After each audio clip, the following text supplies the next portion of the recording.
Today I'm telling you how you can take care of angelfish the easiest way possible and how I've overcome the hardest parts of keeping angelfish. It's not that hard to keep them in the long term once you get past the most difficult part, and I'll show you guys how you can get over this hard, difficult, or challenging part, which is normally ends with people being very unhappy with keeping their angelfish, or they aren't successful in keeping them for a long time.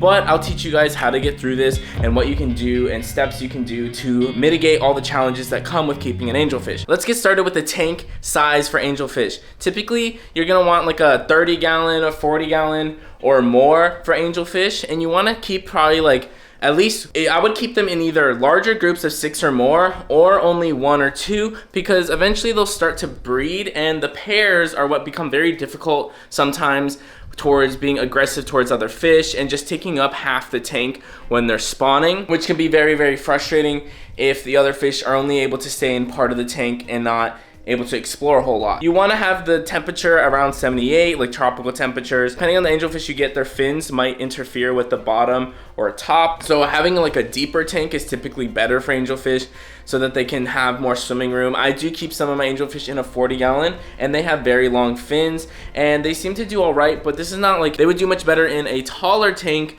because their fins would have more space above and below. But I don't keep a lot of other fish or a lot of decorations in the tank. It allows the angelfish to swim comfortably. Now, when it comes to getting like a lot of angelfish and pairing in the tank sizes, I suggest like 1 or 2 for most people and most smaller tanks, because then you just have the centerpiece fish and the second one will be the subdominant one, or pair up with them if it's a female and male.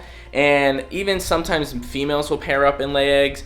Either way, you'll tend to have both angelfish stay together, and when you get bigger groups, then you have a lot of pairs forming, which can help spread aggression. But what I've found, no matter what, one pair will just control half the tank or move a lot of the fish around despite how many other fish are in the tank. It just makes it less aggressive, but it's still kind of an issue in the tank in my opinion. Now for tank mates, angelfish, basic rule of thumb is don't keep anything that can be fit in their mouth. They are predators and they will eat smaller fish, smaller tetras, smaller guppies, things like that. You also don't want anything nipping their fins, tiger barbs, other types of nippy barbs, or things like that are just gonna like pick at the ends of their fins. Now angelfish can stand up for themselves, but it will stress them out a bit if you just have something constantly picking at their fins. I did have tiger barbs in mine.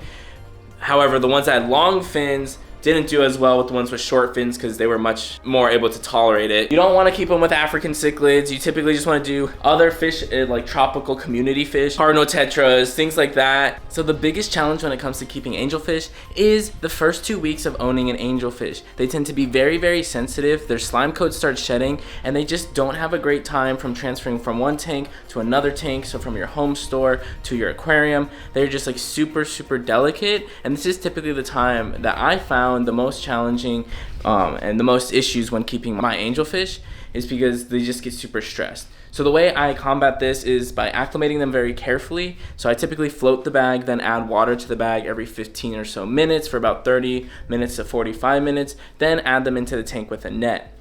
This is what I found to be the easiest. And then when they're in the tank, you don't really want to do too many crazy things that will disrupt them. You want to make sure they're eating well and just getting them on like a good diet right away, and then also making sure no other fish are bothering them. Especially small angelfish, they tend to be very, very sensitive, and getting established in the tank is honestly the most stressful part of keeping the angelfish. Once they do that, angelfish are one of the hardiest fish I've ever kept. You see them in all stores because they just do really, really well. They get big, they get aggressive, and they're just a nice centerpiece fish. So once you can do all that, they'll do great for you. Now onto feeding. They'll eat about anything. I recommend like a good pellet diet, like tropical granules, krill flakes, any just varied diet, frozen foods, anything that they'll just like that is nutrient rich for them, and they'll just have the best colors and do the best for you. So you can't really go wrong with food types, just good brands, good whole pellets, and things that are easy for you to feed as well. The other challenging part is when they're breeding, and when angelfish breed, they just get really, really aggressive. The babies A lot of times angelfish aren't good at raising the eggs to fry stage or to raise them because they just get spooked and eat the babies or the eggs most of the time. So I wouldn't worry about that. It does take a long time until it takes about like a year or two to reach sexual maturity for the angelfish, but that's not something you have to concern yourself with. If you want to raise those babies, that's a whole separate video. But overall, angelfish are pretty easy to care for and one of the most rewarding fish to care for because they have a lot of personality. They are a cichlid and they have bright, beautiful fins and colors, which is what I always love keeping them, as well as being one of the hardiest ones. Once you get them in that tank and they're established, they're one of the easiest fish to keep and one of the most fast grow. Like they grow really, really fast, and that will probably be really rewarding to you as well. And seeing how their fins develop. Also, something I forgot to mention when I was recording yesterday is that there is no right and wrong way to keep a lot of fish. Sometimes people online will tell you specific things, but chasing those parameters is much worse in my opinion.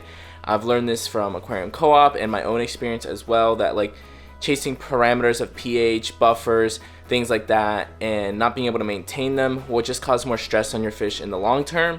So my advice is just to do something that's consistent, that you're able to do regular water changes, regular feeding. I think the fish will do much better in that way. And don't stress yourself out with online forums and things like that. Those are great for like general points, but just remember, everybody's trying their best, you're doing your best, and as long as you do that and try to be consistent with taking care of your fish, then they'll be okay. And you never know, everybody has different water parameters, so one fish might do really well in other people's and one might do super well in yours. And that's personally why I don't give too many specifics on fish, because like, and the pH and things like that, because I just don't think it matters too much unless you're getting into very difficult species that require and are very sensitive to specific water parameters. But angelfish are quite adaptive, so I don't think you'll have many problems with them. Just enjoy keeping your fish and have a great time. Ask your local fish shop what they're doing to keep their fish wherever you're buying it from, and see how they're keeping them, and then try to match them when you bring them to your aquarium, and that will help much better like acclimate your fish to your tank. So thank you for listening. If you enjoyed this video, make sure to like and subscribe down below. Also watch this video where I tell you how to keep discus fish. Have a great and beautiful day. Remember, you're doing a great job. See ya.